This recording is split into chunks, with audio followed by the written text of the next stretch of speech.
Hello all, and welcome to this week's Q&A. Brought to you from the garden.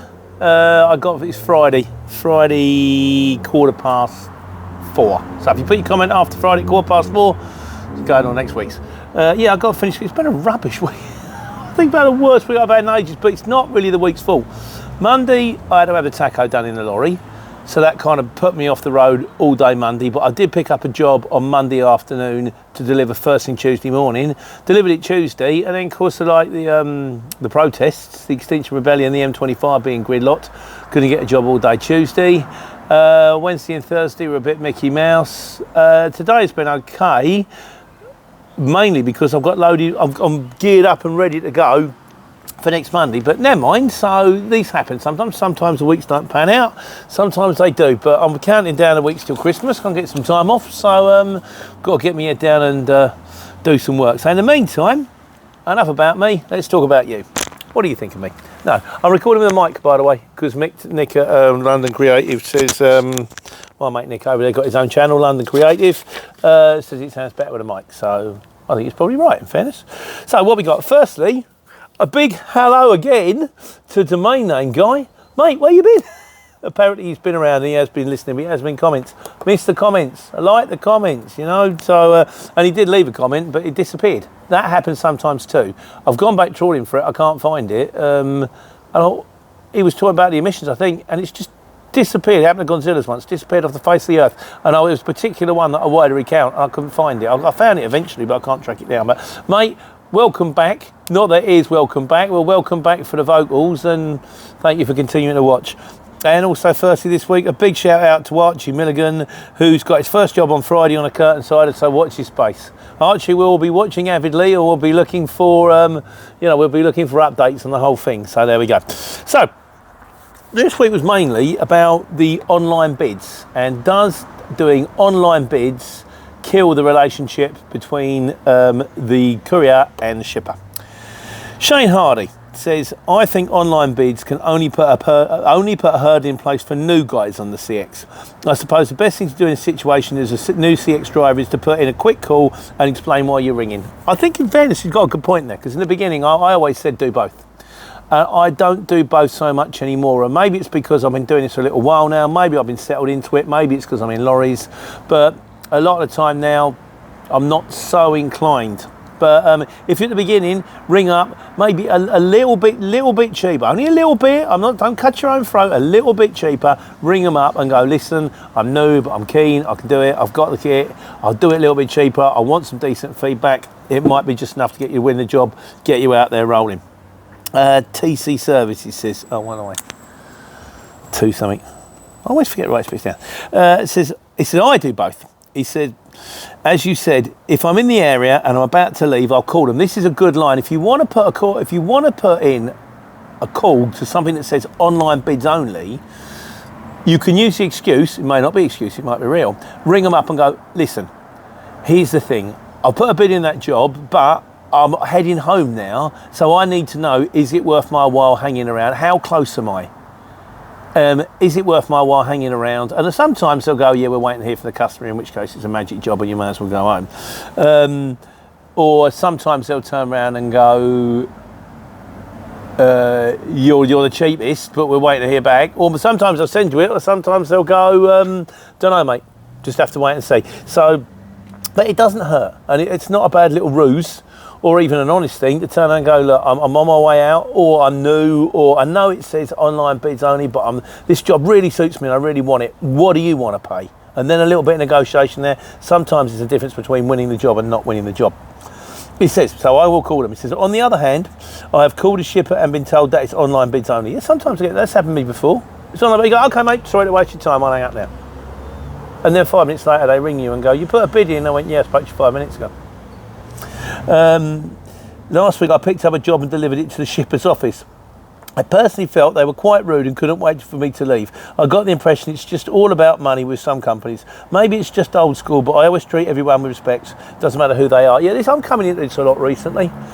Not so much the rudeness, but the fact that it's all about money. And I've started to develop, I've noticed loyalty. And I've said before about the idea of shippers grooming you, and well, not that sounds a bit heavy, doesn't it? But about the idea of becoming loyal to a shipper, and I don't know.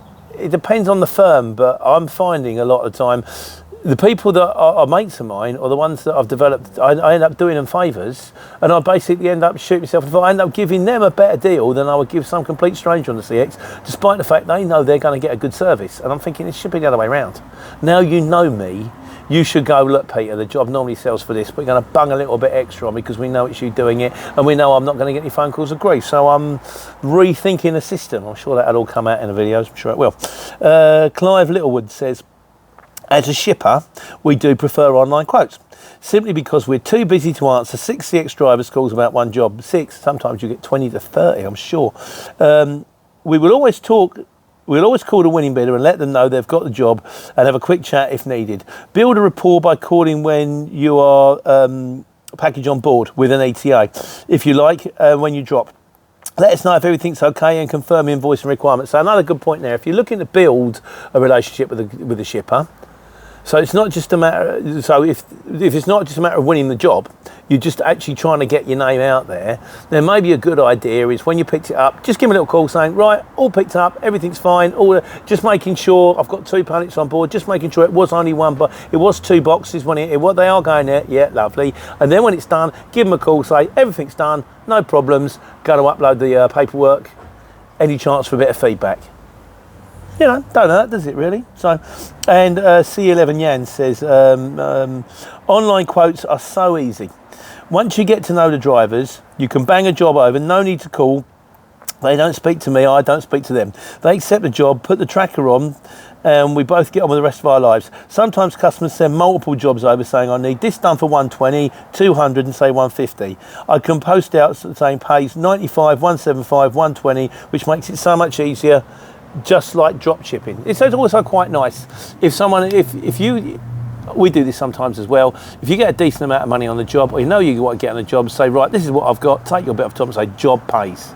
Because from our point of view, sometimes you say job pays, you go, oh, that's nice, I'll do that. What I hate is when they say job pays, going from London to Glasgow in an 18-ton truck, job pays £17.50. And you think, no, it doesn't, does it really? It does not in a million years, pays £1,000. Or if I was a backload, it might pay 700 quid if you're lucky, but don't hit me with a Mickey Mouse because you're just going to leave it on there. No one's going to pay any attention. But so that's that on that one. Best boots. It was kind of a follow-up because 2 years ago I had them Boondocks and they were great. Although, as my father-in-law said as we were sitting around a table, who repairs shoes anymore? I go, I do.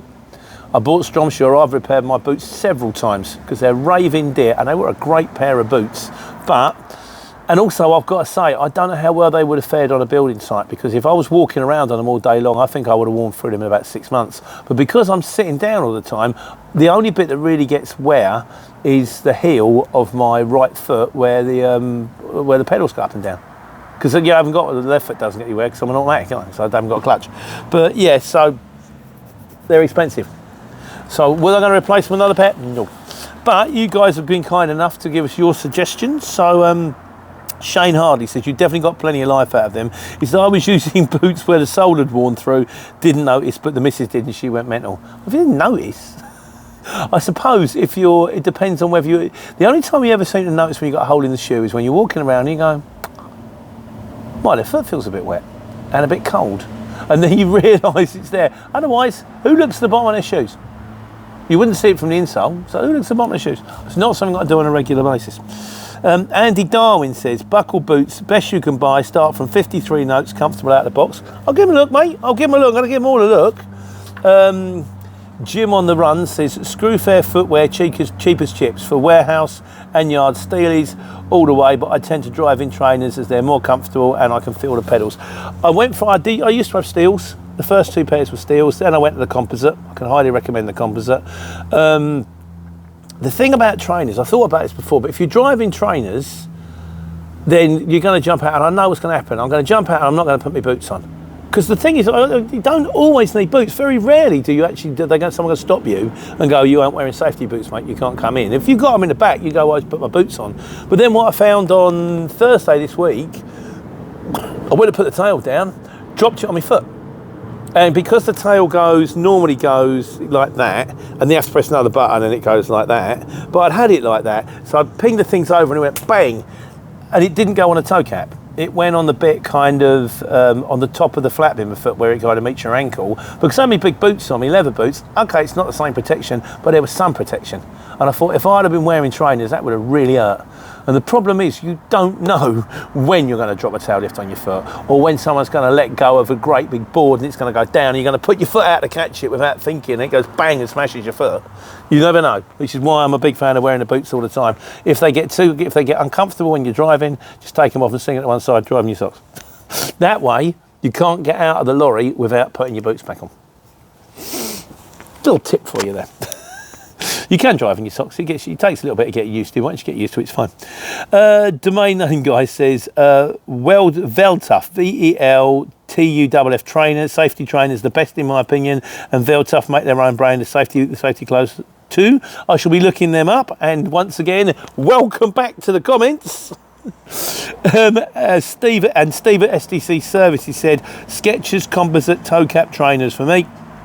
Comfy. And Godzilla's asked, where can you get them from? Because he's got the problem, because I think he's at the airport, only with his doing the truck to tankers at the airport, and he says, I've got a metal detector.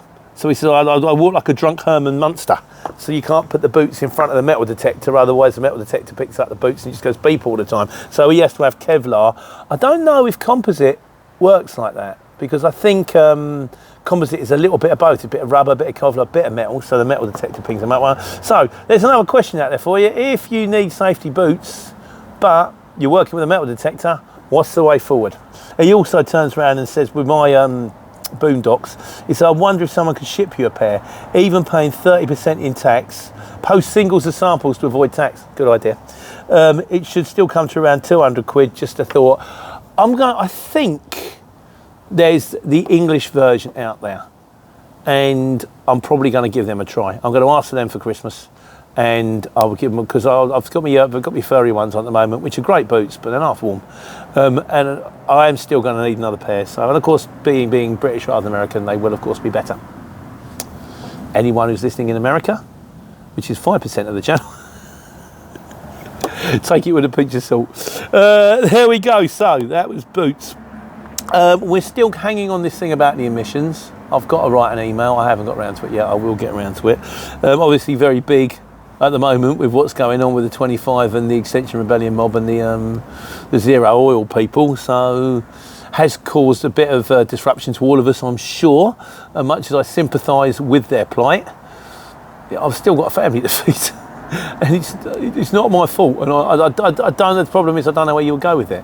If you've done every other avenue, if you've tried petitions, if you've tried marches, if you've tried contacting your MP and nothing's happened, what do you got to do? If you feel that strongly about something, you've got to do it. The problem is there's a concept in society called civil disobedience, which is fine, which means if you feel strongly about breaking the law, you should break it, but you will have to take the consequences for your actions, which I'm sure they probably all will.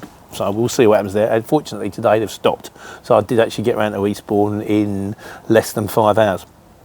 Sim6699, it's Droid's name, said, man-made climate change is a lie. It's the sun. You're part right there, Sim. It is the sun, yes. The thing is, it's not just the sun. I mean, if you think about it, planets from the sun, Mercury, very close to the sun, that's got a temperature of 333 degrees Fahrenheit. Next planet from the sun, Venus, should be cooler because it's further away from the sun. That's got a temperature of 867 degrees Fahrenheit, which is 3 times as hot. The reason is because it's got all this gas swirling around it, and the gas heats up and it heats the planet up. We've kind of got the same thing going on. We've got these emissions, we've got these gases. It's not right. The question is what they're doing about it right, and is it actually the right way, and is it actually helping? And this is the problem I've got. But we talk enough about this. Tajish will get the ump if I keep talking about it, so you leave me with that one. I'll get on to that one. But we did have another update from Godzilla, who's always the mind on this one, and I thought that actually something else I remembered here. He says, more fun with facts here, more fun with maths. The catalytic converter on your car works by altering exhaust gases. The cat only works when it's up to temperature, which takes around 20 minutes to get to temperature of around 400 degrees. for it to work as it should. The average car journey in the UK is 8 miles, with 50% of it at just 2 miles. How long does it take to drive this distance? So how often did your cat in reality actually work? But it's okay, we're saving the world and we're having this, aren't we? He says, I expect given most vehicles still pass emissions on the MOT test when you gut a cat, most engines are lean burn these days, so run hotter, use better fuel, have ECUs and keep your fuel in check. And this has thus been a major step in reducing emissions. It's interesting this. I was speaking to my mate Welsh Chris today, and he said, speak people I know, a guy he knows who maps cars. He says since he's mapped the cars, the actual emissions have gone down. I also know a guy far away who has turned off the AdBlue on all his trucks. And when I said, well, what do you do when you actually take them in for the emissions test? He said, oh, they still pass. So I want to know how much of this is real. I'm happy if it is real, I really am. But if it's not real and we're all being lied to, then I'm getting the ump. And Mr. Bruce says the future is fairy dust. Absolutely, Mr. Bruce. Fairy dust and magic carpets. I'm going to transport everything on a magic carpet because you don't need a towel lift. Just get the carpet, just sweep underneath and pick it up. So, this week on The Wise Guys.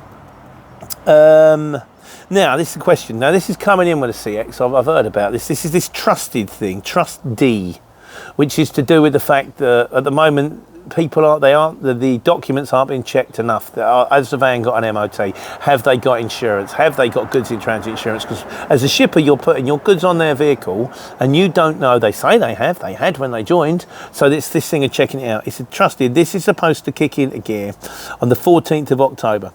I'm hoping this is all a good thing, and I'm hoping it will stop people who have mates with a van jumping on like seasonal times, just sort of Mickey Mouse couriers, just pinging things across on text and stuff like that. Wasn't there also the idea of introducing something like you'd have to provide a photo or some kind of ID to say it was you, but that then starts to sound a little bit complicated in the chain. But he says, I have looked in my area and there was at least 6 sole drivers whose documents were 6 months old and out of date, so they really need to get on top of it. So if anyone knows what's happening with this trusted thing, let us know and we'll have an update. Or is it just one of these things that's a nice idea but never going to happen? And Tajish, how are you doing, mate? Tajish Patel says, because he said about renewals. Now, this is something else Franz has said. He says, for renewals, you stay on your tariff you got when you signed up. It only changes to convert the package if you upgrade. So theoretically now, better to sign up on the biggest package and start then with the upgrade as you grow. For my upgrade from a single driver to the next package is going to cost me 4 times what I currently pay, so it's not really worth me upgrading at the moment. And I think they're missing a trick here. I've got a mate, Franz, who's spoke about him earlier. He's Ian's mate, and he's running Europe, and he wants to get this. He said, I want to try upgrade the CX to see how it goes in Europe. And he said, but it's going to cost me this much to upgrade, which is crazy because of what I'm paying at the moment, because he's been with them a long time. And he said, well, if I upgrade to Europe and I decide I don't want it and I turn it in, then what happens? He said, then you have to go back to paying the big money because you've changed your package. He said, well, I'm not doing it then. I'm just going to stay as I am. So they're missing out here. There should be some loyalty to people that started earlier, and also maybe somewhere trying something. Otherwise, they're just doing money. But up to them. They do what they're going to do, don't they, really? So, right. That's that one. We've only got a quick one on trucks today, which is from Brian Webb. He said, how did you take the straps off without undoing the curtain on the other side? There are different ways of doing this, Brian. Firstly, in the video you watched, chances are the straps weren't on in the first place because the pallets were both 120 side by side. They met the curtain and I've got load bearing straps, which means if anything you strap the back one, you should strap the back one, the one in the end, but all the others are held in place by the straps. Secondly, you can go around and just undo the clip, feel for where the thing is, undo the clip and pull it out. And thirdly, I've got T-pieces, and that's the main one. So the T-pieces hold up and you can do them. But what I think I'll do, Brian, is I'll do your own video on that one. I think that's worth a video on its own. Strapping loads from a strapping gentleman. If I can find one, I'll get him to do it. Right, and now we're on to miscellaneous. Shock Arrow says, I see loads that are going from the UK into Europe, some as far away as Finland, Lisbon, etc.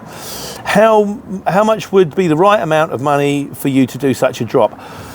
I'll be honest with you, Sugar, I've done a video on this before, and you don't get anything like as much as you think you should, because a lot of like these loads are either taking care of foreign national drivers who come here to work, or are going home after coming from here to work, and they kind of think, well, I'm going that way anyway, I'll drop it off on my way back through. But there, I'll do you a link to the video, and you can, you know, in case I try not to repeat myself if I can avoid it.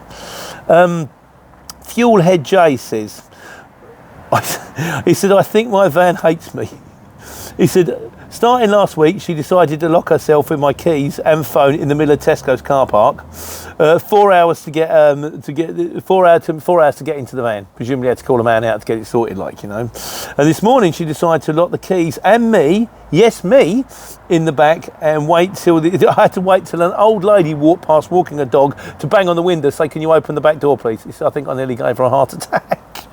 Bless her. But that one will go down for the as a contender for the Alternative Courier Driver Awards. Remember, best, craziest, most successful backload, most wheels fell off job was absolutely awful, most crazy directions or no directions whatsoever to a drop.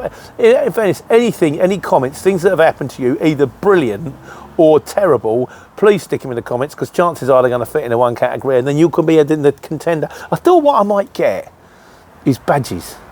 The winners can get badges. Maybe I'll tell you what I'll do. The runners-up can get badges with a funny face on, with the glasses and all that kind of stuff. And the winner wins a box of pens.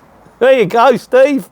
You get your pen after all, a box of the wonderful pens. And last in the miscellaneous, Ali Tab says, love the t-shirt.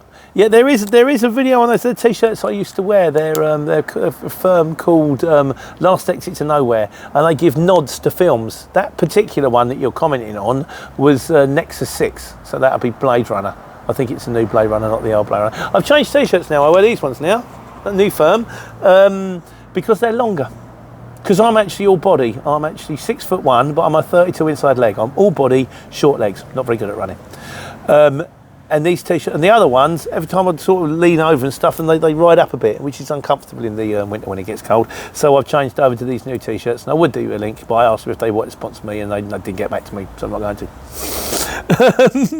And finally, in conclusion this week, Steve Campbell, who usually gets the last word, said, I'd have given you a hand. I'm sure you would, Steve, but you're a very nice guy, but you're not my type. Thanks very much. So that's it. It's getting dark.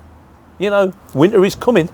I'm actually counting down the weeks now till Christmas, and I've worked out there's actually, I think it's 6 weeks till Christmas, but I can't count the last week because chances are that Friday before the Saturday that's Christmas Eve, not a lot's going to be happening. So it's going to be like a 4-day week. So that's 5 full weeks till Christmas, which means from Tuesday, I've got 4 full weeks left till Christmas, and then I can have a rest. I haven't had a holiday at all this year. I've had the normal days off. I've had the weekends off, which aren't weekends because I'm doing this or doing the trucks or doing that. And I've had the bank holidays and stuff, but I'm thoroughly looking forward to having a rest. And as it turned out, the regular job that I was doing, I thought might run over Christmas, but because it's a plumber's merchant, it don't. They shut. So it's the countdown, guys. Time to get our heads down, keep going, take care, take money.